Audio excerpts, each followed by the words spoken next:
اپنی بیماری ہو یا کسی کی بیماری، اس کی خبر سنتے ہی انسان پر ایک عجیب سی کیفیت طاری ہوتی، ایک بدمزگی سی ہوتی ہے، ایک دکھ، ایک غم، ایک خوف، ایک ہم، ایک پریشانی سے لاحق ہو جاتی کہ اب ہوگا کیا۔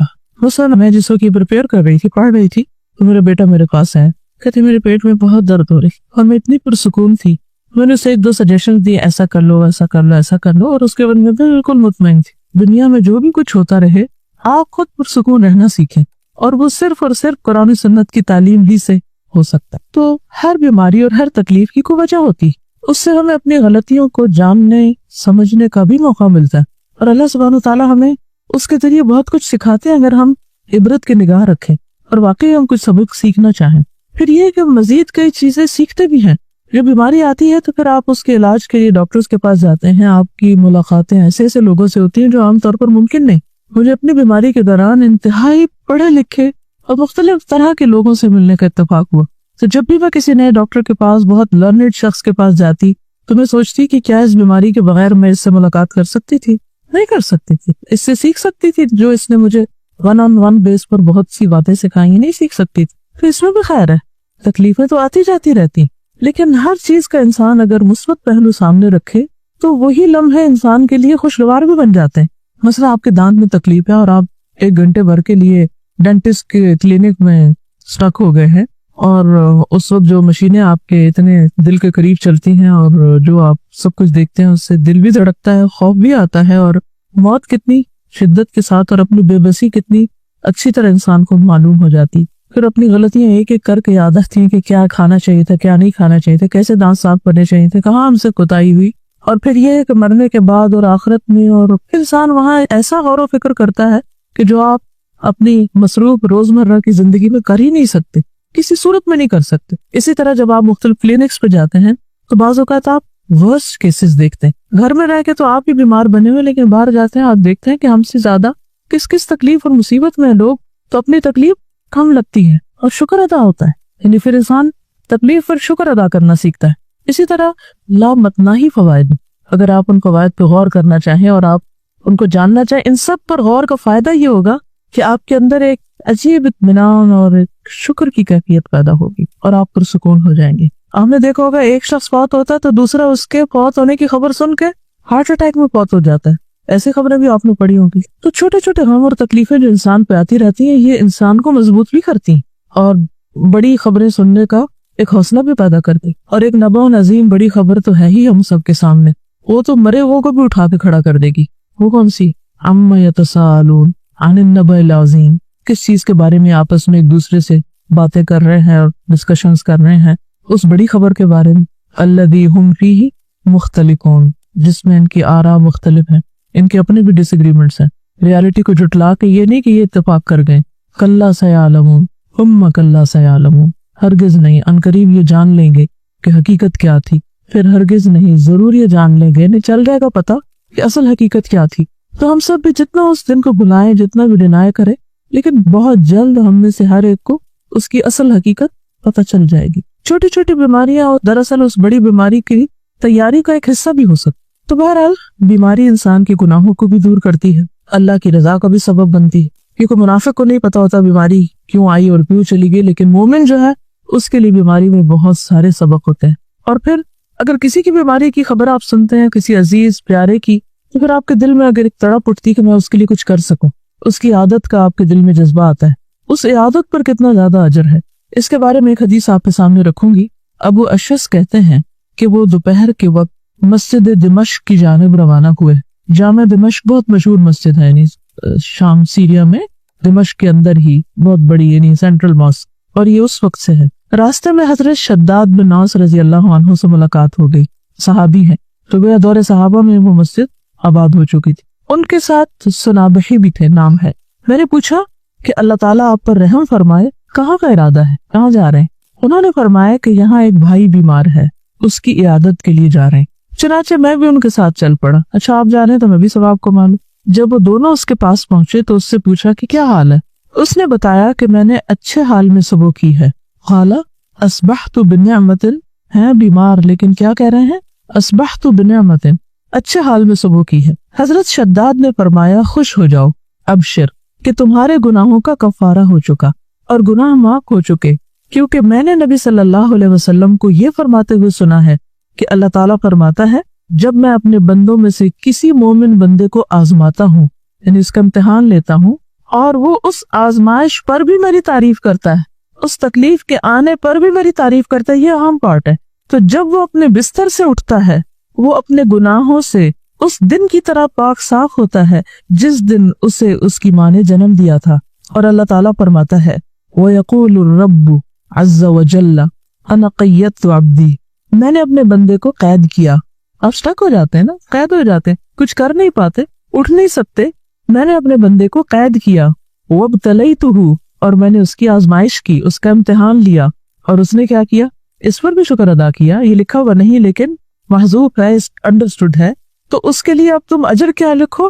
وَأَجْرُ لَهُ كَمَا كُنْتُمْ تُجْرُونَ لَهُ وَهُوَ صَحِيحٌ، لہٰذا تم اس کے لیے ان تمام کاموں کا اجر و ثواب لکھو جو وہ تندرستی کی حالت میں کرتا تھا۔ آپ کے تہجد چھوٹ گئے، آپ کی تلاوت چھوٹ گئی، آپ کی خدمت خلق چھوٹ گئی جو آپ صبح صبح گھر والوں کی کرتے ہیں اٹھ کے، آپ کے بعض اوقات ایسی غنودگی ہوتی ہے آپ کے اذکار چھوٹ جاتے ہیں، اور آپ کو سب سے زیادہ تکلیف کس پہ ہو رہی ہوتی ہے بیمار ہونے کے بعد؟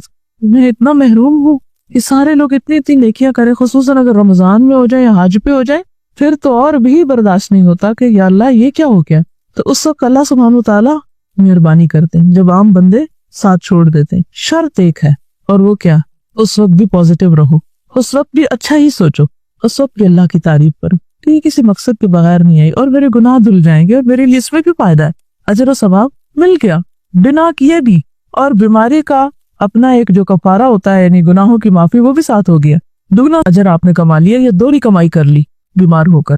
ارے جبکہ ہم کیا سوچ رہے ہوتے ہیں کہ ہم لوزر ہیں، ہم تو کھو گئے، سب کچھ چھٹ گیا ہم سے، تو اس وقت بھی پریشان نہ ہو اور اللہ سے اچھی امید رکھیں، اچھا گمان رکھیں، تو اجر ہی اجر ہے، فائدہ ہی فائدہ ہے۔ اور یہ لفظ کتنا خوبصورت ہے کہ قیدت عبدی، بالکل آپ ایسے لگے نا قید ہو گئے، سب حرم جا رہے ہیں آپ نہیں جا سکتے، سب کھڑے ہو کے عبادت کر رہے ہیں آپ کھڑے نہیں ہو پا رہے، سب روزہ رکھے ہوئے ہیں آپ روزہ نہیں رکھ پا رہے، لیکن اللہ کے اجر لکھا جا رہا ہے۔ جب آپ گورنمنٹ جاب کرتے ہیں تو آپ کو سال میں کچھ سک لیوز ملتی اور وہ ود پے ہوتی، اسی طرح میٹرنٹی لیو بھی ود پے ہوتی، پھر کچھ ہاف پے پہ ہوتی، کچھ عرصے کے بعد وہ وداؤٹ پے ہو جاتی، اور کچھ عرصے کے بعد آپ کو جاب چھوڑنی پڑ جاتی۔ اللہ کے یہاں ایسا نہیں، بیماری پر آپ کو ود پے لیو ملتی ہے، نماز اور کچھ نیکیوں سے جو آپ روٹین میں کر رہے ہوتے ہیں۔ ایک اور جگہ پر آتا کہ بخار جہنم کے جوش سے ہے اور یہ مومن کا آگ سے حصہ ہے، ام منکم الا واردھا۔ پھر اسی طرح ایک اور حدیث میں آتا ہے بخار جو تھا نبی صلی اللہ علیہ وسلم کی خدمت میں آیا اور عرض کیا آپ مجھے اپنے لوگوں کے پیچھے بھیجیے، تو آپ نے انصار کے پاس بھیج دیا، ان کے ہاں 6 دن رہے، 6 دن رات، اور ان پر بخار بہت سخت واقع ہوا، بہت زیادہ بخار آیا، ان کو بخار ان کے گھروں میں گھس گیا، تو انہوں نے آپ سے شکایت کی۔ اس پر رسول اللہ صلی اللہ علیہ وسلم نے ان کے ایک ایک گھر اور ایک ایک کمرے میں جانا شروع کر دیا اور ان کے لیے عافیت کی دعا فرمائی۔ آپ صلی اللہ علیہ وسلم جب لوٹ رہے تھے تو ایک عورت آپ کے پیچھے آئی، اس نے عرض کیا قسم اس ذات کی جس نے آپ کو حق کے ساتھ مبعوث کیا ہے، میں انصار میں سے ہوں، میرے والد بھی انصار میں سے ہیں، جیسے آپ نے انصار کے لیے دعا کی ہے میرے لیے بھی کیجیے۔ آپ نے فرمایا کیا چاہتی؟ اگر چاہو تو میں تمہارے لیے دعا کروں کہ تم بخار سے محفوظ رہو، چاہو تو برداشت کر لو اور تمہیں جنت ملے گی۔ اس نے کہا میں صبر کروں گی اور جنت کو خطرے میں نہ ڈالوں گی۔ تو کچھ لوگ ایسے ہوتے ہیں کہ جو بیماری کو بہت صبر کے ساتھ اور اجر کی نیت سے برداشت کر جاتے، اس کے مطلب نہیں کہ انسان بیماری میں دعا نہ مانگے یا کسی کو دعا کے لیے نہ کہہ سکتا ہے، لیکن یہ یاد رکھے کہ اگر جتنا عرصہ اس کے لیے بیماری ہے، یہ بیماری میں مبتلا ہے، وہ اس کے لیے اجر کا ذریعہ بن رہی ہے۔ نبی صلی اللہ علیہ وسلم نے فرمایا خوش ہو جاؤ، مومن کے مرض کو اللہ تعالیٰ کفارہ اور اپنی رضا کا سبب بنا دیتے ہیں، اور فاجر نافرمان گناہگار اس کا مرض ایسا ہے جیسے اونٹ کہ اس کے مالک نے اسے باندھ دیا اور اس کے بعد چھوڑ دیا، اسے نہیں خبر کیوں باندھا اور اسے نہیں پتا کیوں چھوڑا، بخار کیوں آیا اور کیوں گیا۔ وہ حدیث بھی یاد رکھیے کہ رسول اللہ صلی اللہ علیہ وسلم ام صائب کے ہاں تشریف لائے، آپ نے فرمایا اے ام صائب تجھے کیا ہوا، تم کانپ رہی ہو، جیسے ملیریا ہوتا نا۔ اس نے عرض کیا بخار ہے، اللہ اس میں برکت نہ کرے۔ آپ نے فرمایا بخار کو برا نہ کہو، کیونکہ بخار بنی آدم کے گناہوں کو اس طرح دور کرتا ہے جس طرح بھٹی لوہے کے میل کو چیل کو دور کر دیتی ہے۔ عبداللہ کہتے ہیں کہ میں رسول اللہ صلی اللہ علیہ وسلم کی خدمت میں حاضر ہوا، آپ اس وقت تیز بخار میں تھے، میں نے عرض کیا یا رسول اللہ آپ کو تیز بخار ہے؟ فرمایا ہاں مجھے تم میں سے 2 آدمیوں کے برابر بخار ہے. آپ کی بیماری عام لوگوں کے مقابلے میں دگنی ہوتی تھی کیونکہ آپ کے لیے اجر بھی زیادہ تھا. میں نے عرض کیا کہ اس سبب سے آپ کو 2 اجر ملے گا. فرمایا یہی بات ہے. جس مسلمان کو کانٹا چبھنے کی یا اس سے زیادہ کوئی تکلیف پہنچتی ہے اللہ تعالیٰ اس کے ذریعے اس کے گناہوں کو اس طرح دور کر دیتا ہے جس طرح درختوں سے پتے خزاں کے موسم میں.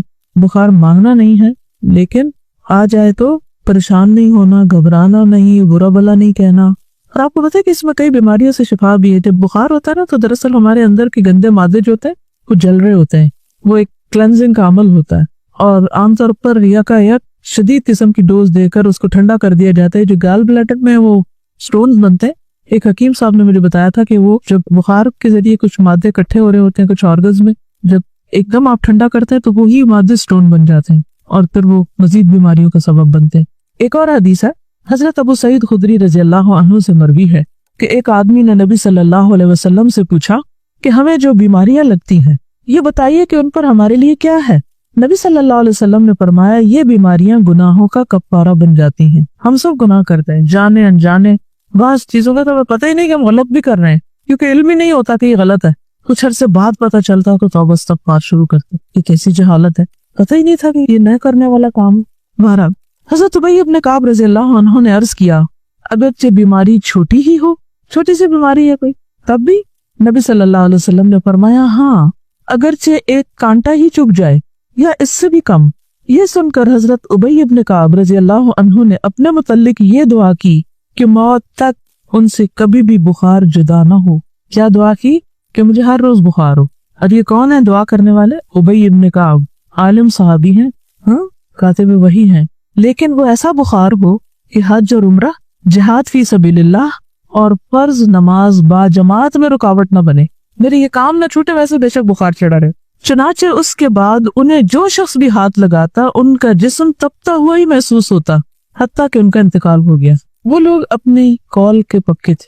ہم لوگ ایک وقت میں ایک بات کرتے ہیں یا اللہ ایسا ہو جائے, اور جب وہ ہو جاتا تو پھر ہم سب گھبرا اٹھتے پر کہتے یا اللہ ایسا کیوں ہوا اور ایسا نہ ہو.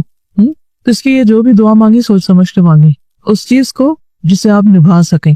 لیکن عافیت کی دعا بہرحال اللہ تعالیٰ کو بہت محبوب ہے. اپنے لیے عافیت ہی مانگے, مگر عافیت مانگنے کے باوجود بھی کچھ نہ کچھ تکلیف آ ہی جاتی ہے. اصل سبق جو سیکھنے کا ہے وہ یہ کہ جب تکلیف آ جائے تو اس وقت آپ کا رویہ کیا ہونا چاہیے. بیماری مومن کا رویہ, اصل چیز جو کاؤنٹ کرتی ہے وہ کیا ہے کہ ہم کسی بات یا کسی موقع پر کیسے ریاکٹ کرتے. ہم کیا کرتے ہیں, لیبلوکم ایکم احسن عملا. اور یہ احسن عمل صرف نماز کا خشوع نہیں دیکھا جا رہا, وہ تو اپنی جگہ ہے. یہ احسن عمل ہر عمل میں احسن, ہر عمل میں اچھا رویہ. آپ دیکھیے کہ اگر اس باب پر انسان پورا اتر جائے تو جنت بھی ہے اس کے لیے, لیکن دنیا میں بھی کتنا سکون ہو جائے. ہمیں عموماً تکلیف کس چیز سے ہوتی ہے, لوگوں کے کن رویوں سے ہوتی ہے تکلیف. جب وہ چھوٹی چھوٹی بات پر آفے سے باہر ہو جاتے ہیں, کوئی بات مرضی کے خلاف ہو گئی تو اتنا نیگیٹو وے میں ریاکٹ کیا, موڈ آف کر لیا, کئی دن تک بولنا چھوڑ دیا, سیدھے منہ بات نہ کی.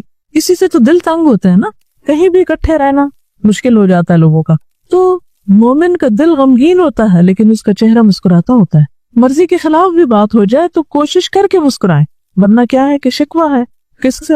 اللہ تعالیٰ سے کہ کیوں ہمیں آزمائش میں ڈالا, کیونکہ کوئی تکلیف نہیں آتی مگر اللہ کے اذن سے آتی.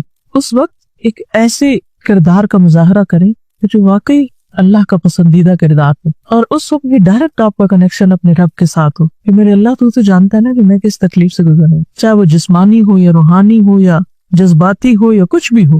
بندوں کو سنانے کا فائدہ نہیں, وہ سمجھ ہی نہیں پاتے کہ مسئلہ کیا ہے. آپ ایڈوائس لے سکتے ہیں کسی سے, لیکن آپ لے کے دیکھیں مایوسی ہوں گی, پھر بہت فائدہ نہیں ہوگا. تو بہتر کیا ہے, پرو ایکٹیو اپروچ اختیار کریں. مثلاً روٹین میں جیسے اب قرآن مجید آپ پڑھ رہے ہیں اس کے ساتھ ایک تعلق ہے, آپ نے دیکھا ہوگا ہر روز جواب آتا ہے کہ نہیں, جیسے جیسے حالات گزر ہوتے ہیں ویسے ویسی آیات آ رہی ہوتی. یہ پرو ایکٹیو اپروچ ہے, مسائل سے نبٹنے کی ہے, ہدی للمتقین ہے, ہدایت ہے, گائیڈنس ہے آپ کے لیے. آپ کو روز کے مسئلوں کا حل پیش ہو رہا ہے. کوئی تک ہی نہیں بنتی کہ انسان پھر قرآن کو چھوڑ کے بیٹھ جائے. روٹین میں آپ اس کو پکڑے رکھے. نبی صلی اللہ علیہ وسلم نے اپنے پیچھے کیا چھوڑا تھا جس کو پکڑ کے رکھنا ہے. ہم سب کے لیے بھی یہی کتاب ہے, اس کا ساتھ نہ چھوٹے. شفا ہی شفا ہے, مسائل کا حل ہی حل ہے. ایسا اعتدال آپ کی زندگی میں آئے گا, ایسی خوبصورتی آئے گی, ایسا حسن آئے گا کہ دنیا بھی خود سکون ہو جائے گی. کیونکہ ہم اور پریشانی کا تعلق آپ کی اپنی ذات سے ہوتا ہے, وہ آپ کے اپنے اندر کا مسئلہ ہوتا ہے, باہر کا کام اندر کا زیادہ. اور دین ہمارا اسی اندر کے مسئلے، اسی بل کو نکالنے کی